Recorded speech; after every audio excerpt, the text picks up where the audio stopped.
তোমরা আমায় রক্ত দাও, আমি তোমাদের স্বাধীনতা দেব। 1897 সাল 23 জানুয়ারি, শহর কটক। সম্ভ্রান্ত উকিল রায়বাহাদুর, জানকীনাথ বসু ও প্রভাবতী দেবীর কোল আলো করে জন্মগ্রহণ করেন ভারতবর্ষের অন্যতম শ্রেষ্ঠ স্বাধীনতা সংগ্রামী সুভাষচন্দ্র বসু। কটকের প্রোটেস্ট্যান্ট ইউরোপিয়ান স্কুল ও পরে রেভেনশা কলেজিয়েট স্কুল থেকে ম্যাট্রিকুলেশনে দ্বিতীয় স্থান অধিকার করে মেধাবী সুভাষ দর্শনে অনার্স নিয়ে ভর্তি হন কলকাতার বিখ্যাত প্রেসিডেন্সি কলেজে। স্বামী বিবেকানন্দের বাণী, জীবে প্রেম করে যেই জন সেই জন সেবিছে ঈশ্বর, কিশোর সুভাষের মনকে ভেতর থেকে ছুঁয়ে যায়। তার দেশের মানুষদের উপর ব্রিটিশদের ঘৃণা ও অত্যাচার দেখে তার হৃদয় মোচড় দিয়ে ওঠে।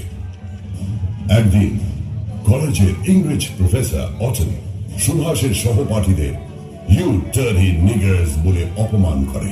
নিজেকে আর সামলাতে পারলেন না বাংলার রয়্যাল বেঙ্গল টাইগার। ঝাঁপিয়ে পড়েন সাহেবের উপর, মেরে অটনের দাঁত মুখ ভেঙে দিয়ে তাকে তার জাত চিনিয়ে দেন তিনি। কিন্তু প্রেসিডেন্সি কলেজ থেকে বিতাড়িত হতে হয় বলে স্কটিশ চার্চ কলেজ থেকে দর্শনে অনার্স নিয়ে স্নাতক হন। এরপর প্রিন্স অফ ওয়েলসের ভারত ভ্রমণের বিরুদ্ধে আন্দোলন করতে গিয়ে জেলবন্দিও হন তিনি। চিন্তিত হয়ে পড়েন বাবা মা, এত ভালো একটা মেধা এমনি ভাবে নষ্ট হয়ে যাবে। জোর করে তাকে ইংল্যান্ডে পাঠিয়ে দেওয়া হয় ইন্ডিয়ান সিভিল সার্ভিস পরীক্ষা দিতে। খুব ভালোভাবে পাশ করার পরেও তিনি সেই চাকরি প্রত্যাখ্যান করেন। ব্রিটিশদের গোলামি নয়, বরং তাদের ঘাড় ধাক্কা দিয়ে দেশ থেকে বের করাই আমার জীবনের লক্ষ্য। দেশে ফিরে সক্রিয় রাজনীতিতে যুক্ত হন এবং খুব তাড়াতাড়ি প্রথমে ইন্ডিয়ান ন্যাশনাল কংগ্রেসের যুব শাখার সভাপতি ও পরে পার্টির প্রেসিডেন্ট হিসেবে নির্বাচিত হন। পার্টির অধিকাংশ সদস্যের সুভাষ অন্তঃপ্রাণ। সুভাষ বসু হয়ে উঠলেন নেতাজি সুভাষচন্দ্র বোস।